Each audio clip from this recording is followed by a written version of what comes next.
Hi everyone and welcome back to Matter for Thought. After we briefly covered the units and concepts, today we finally begin to do physics.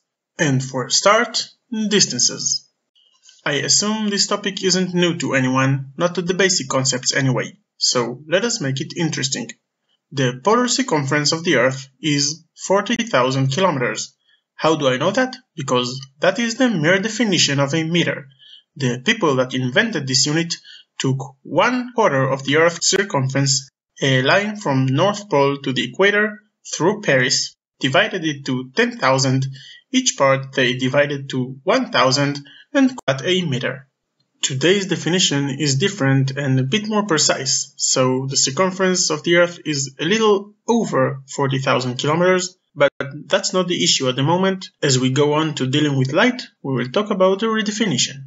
So, what can we do with a unit that defines distance? The simplest thing to do is to measure and calculate distances. But wait a minute, what can I do with measured distance if I have no simple way to write it so everyone understands? And so the Cartesian coordinate system was invented.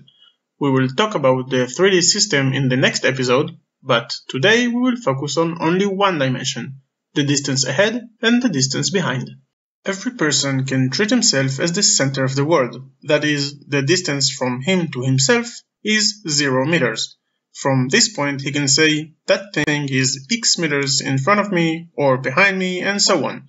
That way anyone can describe what's around them in terms of direction, i.e. forward or backward, and size, meaning how much you have to move in the same direction to reach the destination.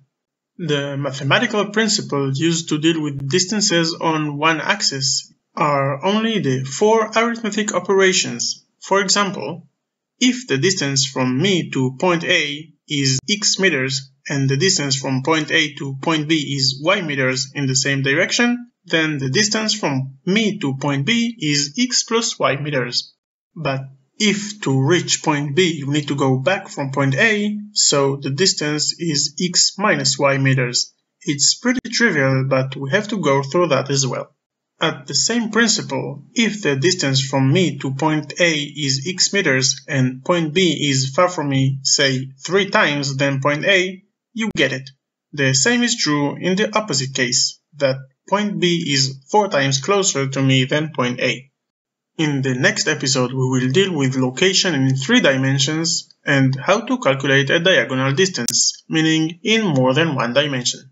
And that's for today, friends. I hope I'm not going too fast, and if anyone has any question, don't hesitate to ask in the comments. Before I wrap things up, I want to thank my patrons, and if you think the content is good and the goal is worthy, a link to Patreon is in the description. Feel free to like and share, and subscribe if you didn't already. I was, as always, rndthinker, and see you in the next video.